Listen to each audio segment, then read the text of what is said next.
Welcome to SEVA VentRounds. Today is March 19, 2024, and we're going to talk about a case that I saw actually this morning out of the blue, just walking around the unit where everything is wrong but looks right. And you'll see this is the case that kept on giving. The disclosure is there's no endorsement of any mode, manufacturer, or company. Whatever we say, it's our opinion. It does not represent the Cleveland Clinic.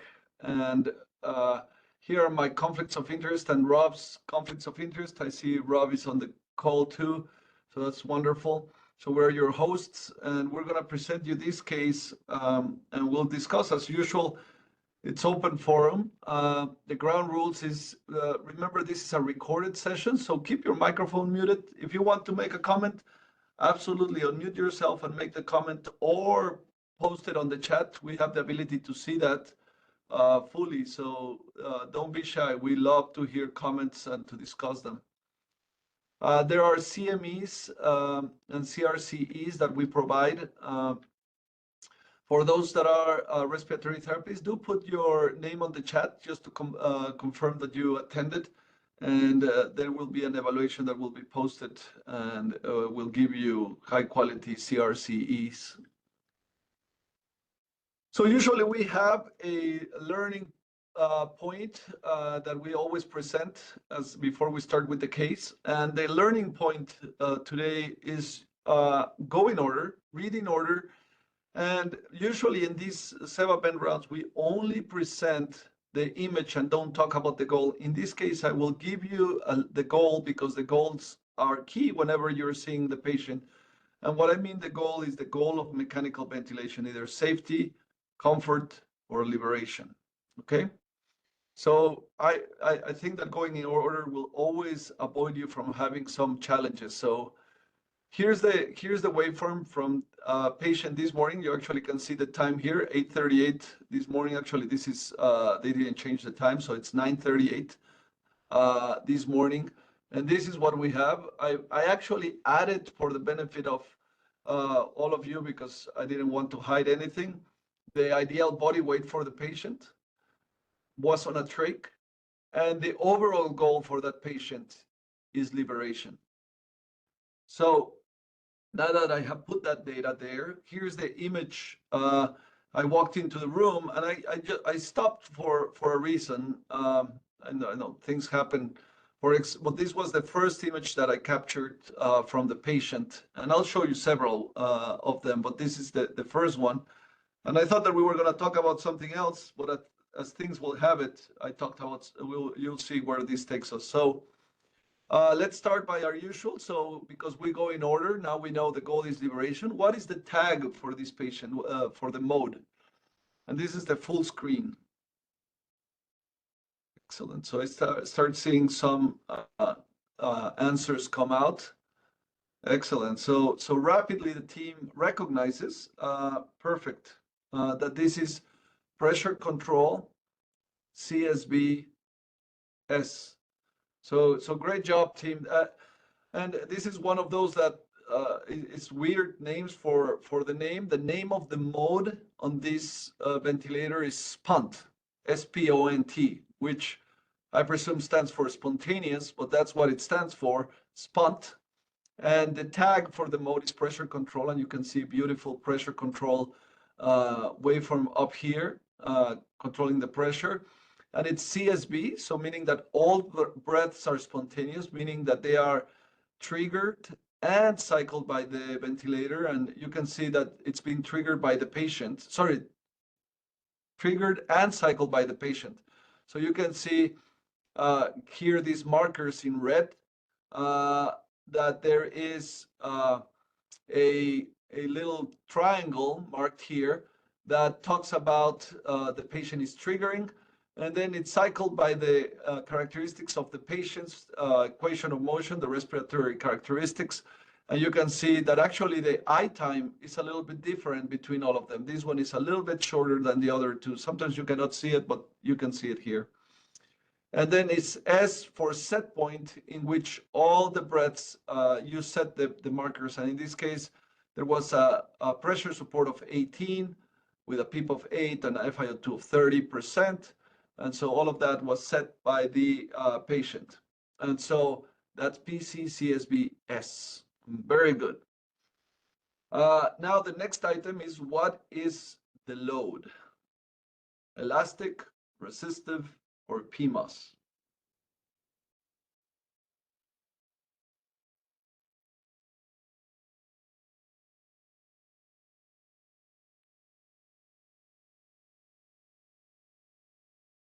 All right, so I see there is the presence of PMOS during inspiration. And then what? So without a doubt, I mean, when you see this, you don't see the exponential decay that you would expect to see. You probably see some of that exponential decay here, but the waveform, each one of them is different. So that makes me think that indeed there should be PMOS there. And during exhalation, what about there?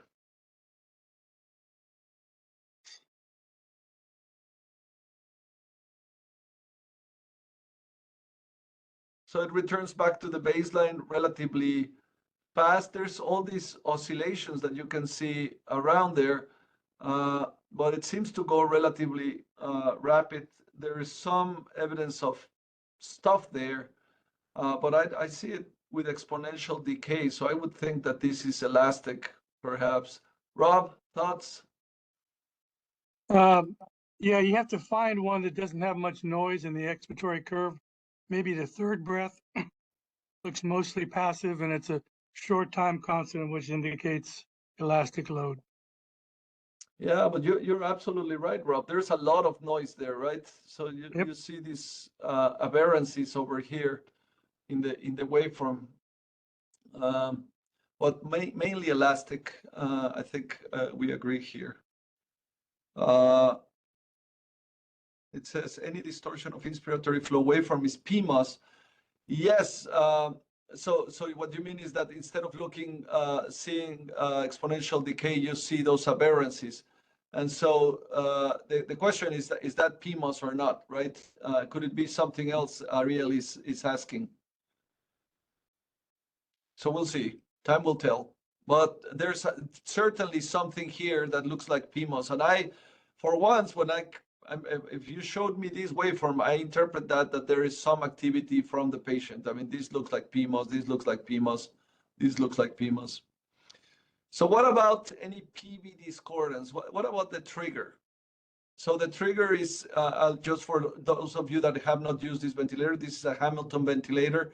And the triangle over here is pink, which is the same color as the flow waveform. And so that means that it's a flow trigger, and it's triggering every single one of the breaths. So what would you think? Is the trigger normal, early, late, false?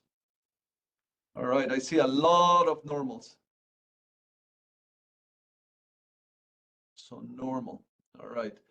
I see there that Ariel says that this could be false, but I mean, what would tell you that this is false, Ariel? Why am I suspecting that could be false, or what my Yeah, neural what would are the tell me? criteria here to think that it's false?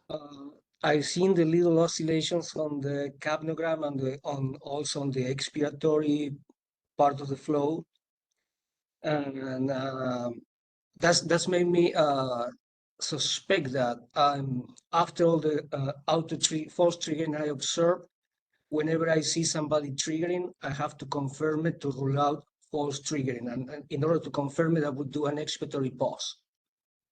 Yeah. So that's fair. Thank you, Ariel. I mean, without a doubt, these oscillations are suspicious, and what Ariel is referring this tracing. This patient has a PCO2 tracing, so you have the end-tidal CO2 for the patient, and you can see that it's flat on this one, and then in the next one, suddenly they start appearing these oscillations, which is a manifestation of movement of flow in the airway. So the transducer at the endotracheal tube, at the Y, is capturing back and forth of CO2 moving there. So that actually reflects those oscillations that we're seeing over here. that you can see that there's several of them. You don't see them always. Sometimes as it becomes more evident as the lungs empty, the heart hits harder the airway, and you can see them. But if I read this as I was walking and I was looking at PMOS, I said, oh, it looks like the patient is triggering.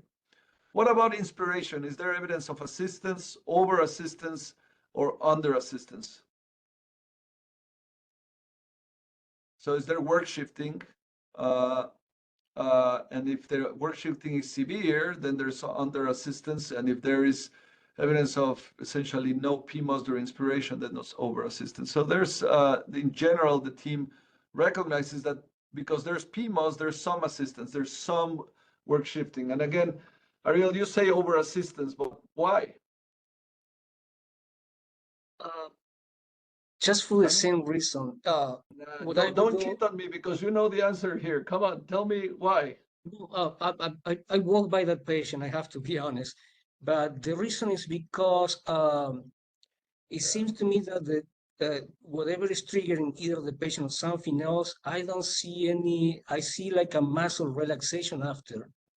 And it seems to me that I don't see. Do you see muscle relaxation during the inspiration? I don't think so. I don't see much of muscle activity, honestly. Yeah, well, I think that I mean, Ariel, I know that you know the patient, so let's just continue going. So the cycle on this patient, normal, early or late?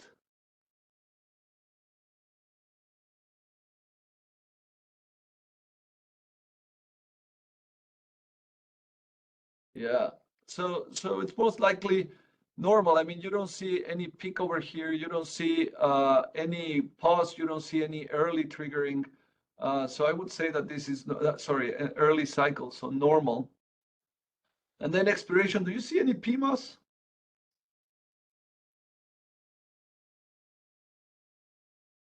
No. All righty, so it's normal. So I'll be frank. When I saw this waveform, my feeling was that there was. I thought that this was cool because I was going to talk about these oscillations as part of the entitled CO2. But you see different size tidal volumes. They are not the same size. I didn't see any apneas or anything as I was taking this image. Rob, comment?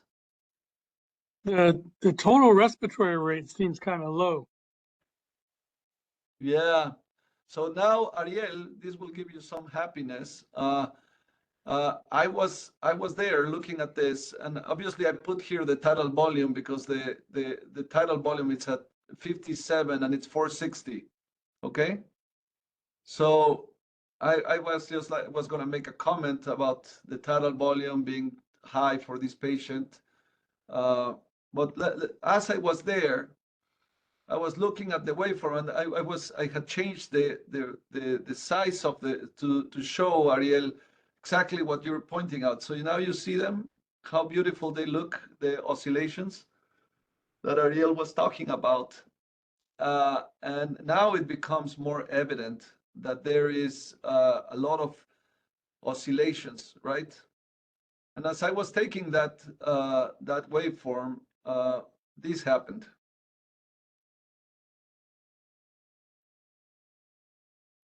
So what's happening here?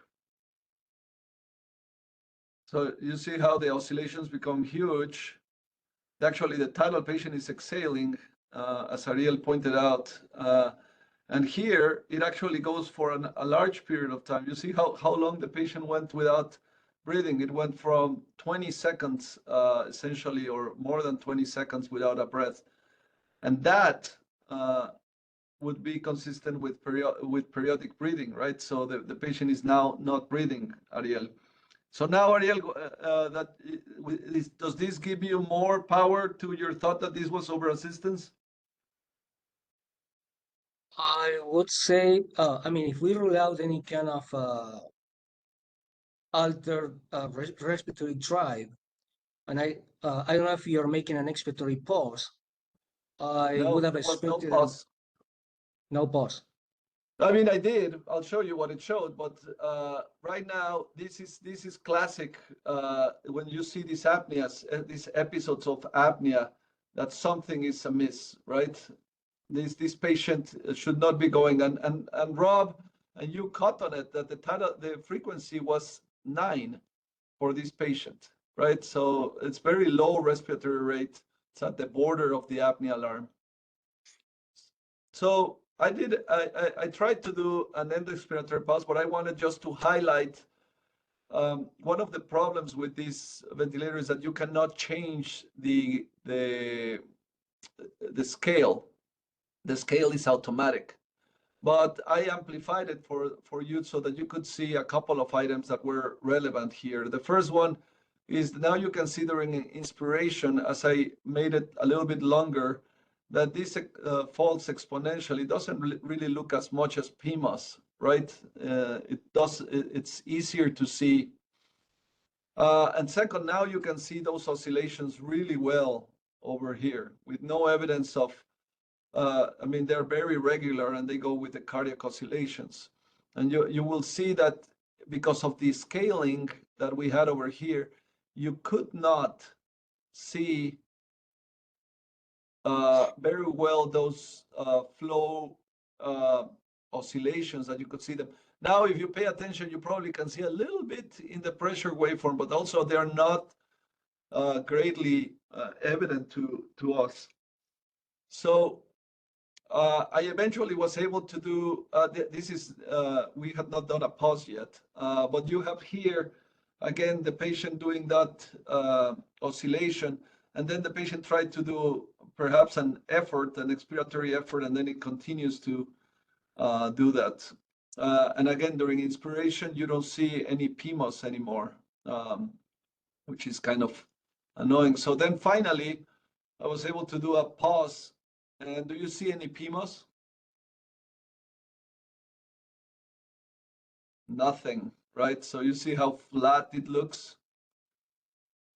There perhaps you could say that there may be something here and perhaps something here, but the amount of PMOS, I can barely see any deflections during the breath on this patient. So what would you guys would have done then? What would be the next action item?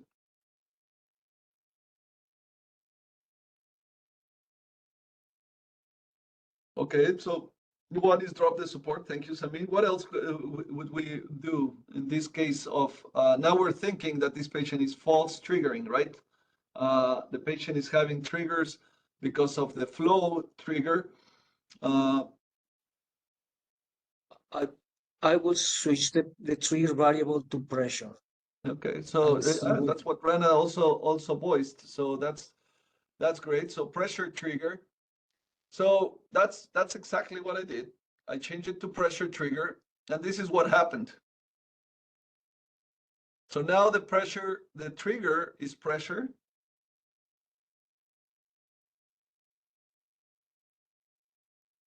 The original slide, the little triangles were in the pressure waveform to begin with.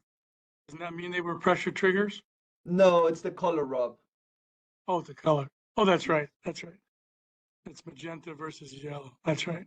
So this patient went into doing this stuff, and what you can see actually over here, and this is actually advertisement, if you may, for the entitled CO2 and why it is relevant.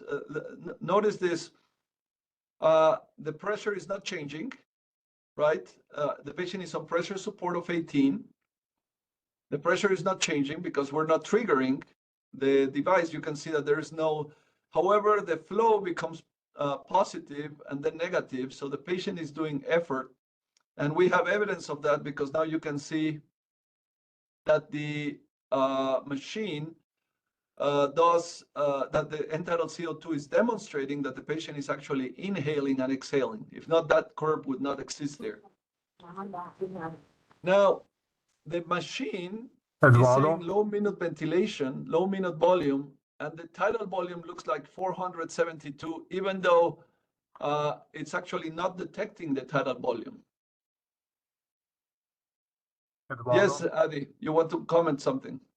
Yeah, I mean, the question to me is what's going on? Is it airway obstruction or is it fluctuation in cardiac output during those oscillations? So why not consider mucus plugging in the airway during those oscillations? They're very regular and they match. I don't have a plethysmograph, but they match their heart rate. And you'll see. I'll show them to you in a second. They're going to become more evident. But they're very regular and they are not acute or high frequency, which is what you see usually when there is water on the circuit. But certainly there could be some. But the point here, and what I wanted to show to all of you, is that the tidal volume says 472, but there's actually none of them. Actually, I'm going to show you what happened when I was able to change to flow trigger. Now you can see it's a larger tidal volume that is going in. You can see the machine is not, and now it says apnea. So the ventilator, even though the patient is breathing, all the vital signs of the patient are normal. She doesn't look in distress. She's breathing on her own. And the ventilator is saying that there's nothing going there, and actually it's going on apnea. And it triggered the apnea ventilation at that point.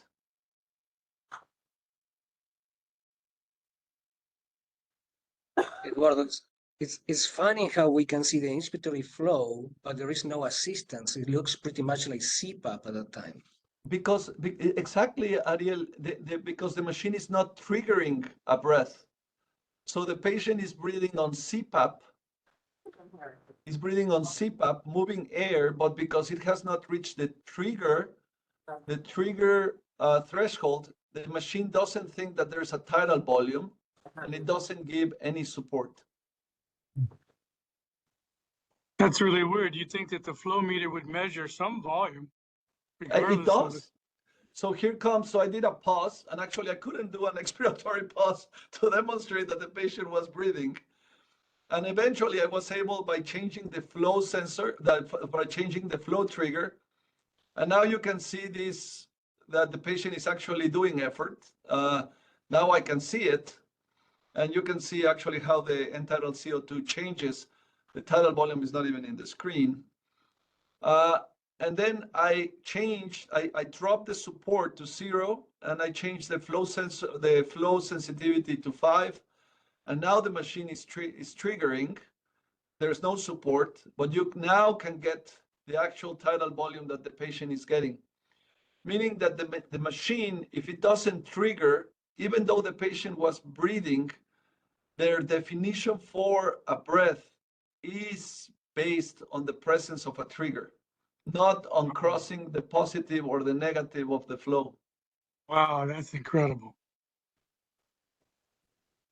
I'm sure it doesn't say that anywhere in the manual. It doesn't. Well, what I looked. So after we gave her no support, so I just want you to compare the amount of effort the patient was doing. Well, when she was over assisted, you can see that she was not doing anything, no PMAS. So total over assistance, as Ariel said. But then when I put the patient on pressure trigger, actually she was having failed triggers. So the patient could not trigger the ventilator. The patient could not trigger the ventilator, even though was this. So I went from a false trigger to a failed trigger. From a false trigger to a failed trigger.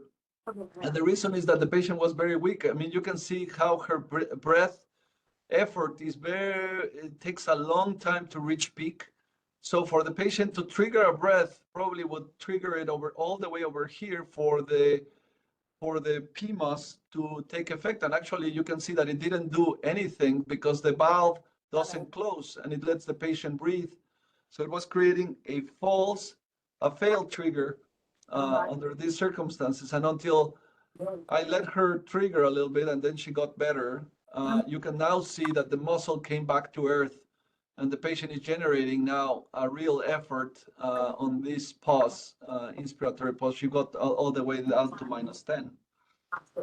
Philippone, no, I could not. I dropped the pressure trigger to only 5.5 centimeters of water, and it was unable to trigger because you can see that it's very slow. So the valve, you can see it doesn't drop the pressure enough to generate that because the system allows the patient to inhale during exhalation. And it's not that the machine is not sensitive, it's just the way that the algorithm is created that it will let the patient take flow in spite of not triggering. So there you go. So the conclusions is that the patient's interaction scene, that's why I call this a unicorn, is you had false trigger leading to overassistance. But then if I change the patient to treat the false trigger with pressure trigger, it led to failed trigger, although breathing was occurring. So one thing led to the other. What was the solution for the patient is actually, I used flow trigger, but I set the flow trigger at 5 liters per minute, which was at the peak of these oscillations when you were able to measure them. And the ventilator issues that came out is that the tidal volume is only measured when a trigger is detected, which is something that I didn't know, and it's relevant, like you saw in this patient. So the patient would go into apnea breathing, and it gets triggered even when breaths are occurring. And then I could not do an end expiratory pause on this ventilator, unable to activate unless there's a trigger. So if you didn't have a breath that was triggered by the patient, it doesn't do an end expiratory pause. So I'll stop there and I'll hear comments from the team. Yeah, Eduardo, I recorded tons of data on that patient. She puzzled me. I spent a lot of time at bedside, and I even got worse graphic than you on pressure control. It really, and I put the plethysmogram, and it didn't correlate the heart rate. So it really, it really challenged all my knowledge. Yeah. So I think that the message in general is that this is something that you have to, it's hard to recognize. I mean, I did not see this on my first until I was there. And so now the patient is on 0 pressure support and only 8 of PEEP. And with a flow trigger, the tidal volume that you're seeing that she's getting, it's around 250, which is appropriate for her size. Go ahead, Rob. Was this patient on a spontaneous breathing trial? No. But if She's it on a was, trach. she might have failed for simply that because the ventilator was not adjusted properly, right? Absolutely. So the story is that they placed her on trach collar and then she desatted. And so it could be that, I think that this is the relevant part about this. If your goal is liberation, you want those muscles to be active. So I would say, and perhaps to Ariel's comment, is that in this group of patients in which there's high risk of overassistance, that we should be measuring PMOS with an end expiratory pause on all of them, because I could not see it at I was completely fooled by the tracing that was by this tracing. I did not suspect it. I mean, the only reason I stopped by was that I saw this little thing here, and I said, maybe that's something to talk about in our course. So there you go. One comment here, Eduardo. On that particular slide, you pointed out that there's different tidal volumes. Like the first one is much smaller than the last one, right? Yeah. Doesn't that have to be due to PMUS? You're not going to say that cardiac oscillations did that, right? Well, that's what I thought until I did the pause. And actually, you can see on the next one that the tidal volumes go up and down, right? And I don't know, Rob, and actually this was something for us to discuss, if it may have to do with how it resets the tidal volume, if that has something to do with it, or if the patient has had some PMOS at low rate that gave you this larger tidal volumes over here. Perhaps that's it. But you can see there was absence of PMOS here on this one. Yeah. Nope. I mean, and I wondered if this little divot over here was a PMOS. But as we started decreasing the amount of effort, of support, you can see now this was with 10 centimeters of water. And then when we took out all of the support, that it becomes now a real evident effort present there. All right. So here's the CME for the CCF caregivers, the CRCE for RTs. And for all of you, send us your waveforms. I will just remind you, we are continuing to go every other day until May. In May, we're going to start the second and the fourth Tuesday, so that it becomes something that is planned for you. So until May, we continue to go every other Tuesday, and then in starting May, we'll go the second and the fourth Tuesdays forward. Thank you all. Have a great day.